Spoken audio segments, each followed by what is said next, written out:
जय हिंद दोस्तों। मैं हूं इब्राहिम। आप देख रहे हैं सत्य शोधक नंबर 1। आज हम मौजूद हैं एक केस के सिलसिले में। ये केस हाल ही में 28 तारीख को काशीमीरा पुलिस चौकी में रजिस्टर्ड हुआ था और वो केस 354 जो सबसे खतरनाक कलम होती है लोगों के ऊपर लगाई गई, जिसमें से 6 लोग थे, एक महिला थी। मैं आप लोगों को बता दूं जानकारी के लिए कि इस केस की रखवाई अगवाई यहाँ के जो एडवोकेट विशाल दादा साहेब खेतरे ये कर रहे हैं और इन्होंने इस केस के अंदर में उन 6 के 6 लोगों को बेल दिलवाई है। अब हम इनसे जानते हैं कि ये केस में क्या दम है या नहीं है, कि यह हमारी पुलिस कोई भी कलम आंख बंद करके लिख देती है क्या।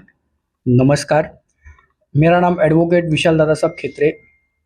जिस तरीके से इन्होंने आपको बताया, आईपीसी 354 ये केस स्पेशली औरतों के लिए ही बनी हुई है।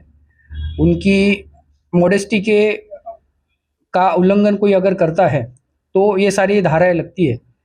बट जैसे हमेशा कहा जाता है कि कायदा ये दुधारी तलवार है, तो जिस तरह इनके ऊपर, इन गरीब लोगों के ऊपर जो अपने हक की लड़ाई इतने सालों से लड़ रहे हैं, इनके ही एक औरत को आगे खड़ा कर कर इनके ऊपर झूठा केस दर्ज किया गया। पुलिस को भी संज्ञान लेते वक्त ये चीज़ का ध्यान रखना चाहिए था। और जब हमने एंटीसिपेटरी बेल के माध्यम से हमारी दलील कोर्ट के सामने रखी, माननीय न्यायालय को इस बात गहराई से समझ में आ गई कि ये ज़रासर फरेब और झूठ से बनी हुई केस है। तो उन्होंने हमको अंतरिम जमानत पहले ही दी थी और इन्वेस्टिगेशन मशीनरी के साथ कोऑपरेट करने के लिए कहा। और कल को जब इन्वेस्टिगेशन ऑफिसर से लेके आए, अपना रिप्लाई लेके जब कोर्ट के सामने आए, तो सारी बातें एकदम क्लियर कट कोर्ट को भी पता चली कि ये झूठी केस थी। और इस तरीके से इनका एंटीसिपेटरी बेल जो इंटरिम स्टेज पे था वो कंफर्म हो गया। मैं आपके माध्यम से कहना चाहता हूँ कि जो भी ठेकेदार इनके ऊपर इतने दिनों से जो अन्याय कर रहे हैं, उनके खिलाफ हम मुंबई उच्च न्यायालय तक जाने की तैयारी रख रहे हैं। इनके पास सारे डॉक्यूमेंट्स हैं जो क्लियरली बताएंगे कि किस तरीके से इनका शोषण किया जा रहा है। हाल फिलहाल में मुझे ये चीज़ पता चली है कि 15 साल से इनका शोषण हो रहा है। इनके कुछ केसेस भी पेंडिंग है। हमारी संस्था है दर्द से हमदर्द तक। मैं आपको इस आपके चैनल से आश्वासन देना चाहता हूँ आपके माध्यम से कि हमारे संस्था की ओर से इनको लीगल जो भी सहायता होगी वो हम करने के लिए तैयार है। और हो सके तो हम उच्च न्यायालय से ही विनती करके इनका काम कराएंगे।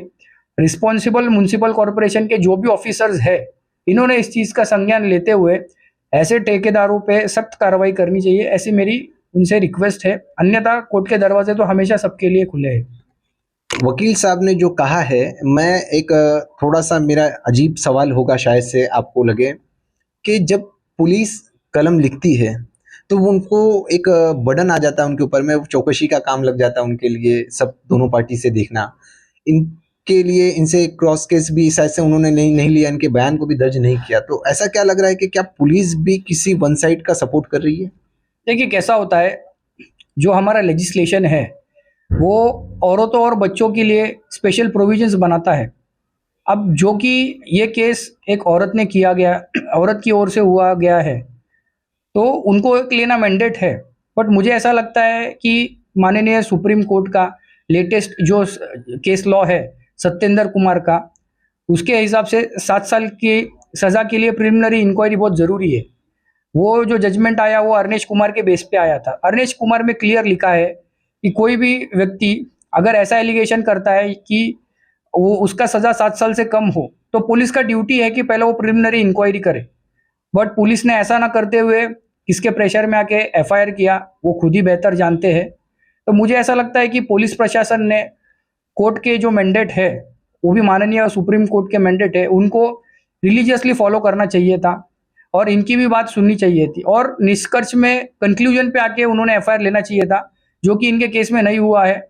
इस केस में और एक मैं बात बताना चाहूँगा कि ये जो फिरियादी है, कुछ दिन पहले किसी इनके एक आरोपी है, इनका नाम नहीं लेना चाहूँगा, उनके घर में गई थी और उसके ऊपर 452 ट्रेसपास का गुना प्रथम निर्दर्शी ने दिखता है। उसका हमारे पास सारा एविडेंस है।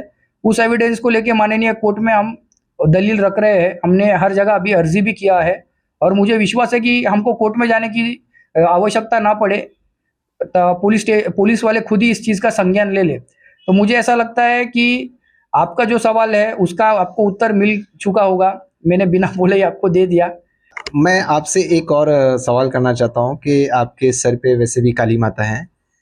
मुझे पूरी उम्मीद है कि जितने भी राक्षस होते हैं वो वैसे ही देख रहे होंगे, उनकी गर्दनों में लटके हैं, उनको ऐसे राक्षसों की ही बलि लगती है, अच्छे इंसानों की नहीं लगती है। मैं अब आपसे एक जो आपने इनका केस लिया, तो आपको क्या लगा इनके केस के अंदर में दम है कि आपको इनके केस को सपोर्ट करना चाहिए? जैसे कि कोई भी वकील का काम होता है फैक्ट फाइंडिंग करना, इनका केस जैसे ही हमारे सामने आया, हमने इनका एफआईआर पढ़ा, तो उसके अंदर 2 दिन का डिले था। कोई भी औरत जिसका अगर इतना बुरी तरीके से कोई विनय भंग करता है तो 2 दिन तक तो नहीं रुकेगी। उसके बाद इन्होंने एक वीडियो जारी किया जिसमें वो औरत कहती है कि मुझे किसी और ने मतलब फ़ोन करके स्पॉट पे बुलाया, और उसने पहले भी पैसा लेकर, ऐसा मैं नहीं कहता हूँ, ऐसा हमको हमारे पास कुछ पेपर्स है, कुछ सोर्सेज है कि वो लेडी पैसा लेके इस तरीके से झूठे दूसरे पे केसेस दर्ज करती है। ऐसे सारी चीज़ें हमारे सामने है जो हमने कोर्ट में प्रस्तुत किया और कोर्ट ने भी इसका संज्ञान लिया, और इसीलिए मुझे लगता है कि इनका काम यशस्वी हो गया। अगर ये सच में अपराधी होते तो कोर्ट भी इन्हें शायद बेल नहीं देता और ये आज जेल सलाखों के पीछे होते। आप लोगों की राय दोस्तों, जो विशाल दादा साहेब खेतरे हैं, ये एक सबसे बेहतरीन वकील मुझे ऐसा नज़र में आ रहा है, क्योंकि ये ऐसे लोगों के केस को लड़ रहे हैं जिनको इंसाफ की ज़रूरत है।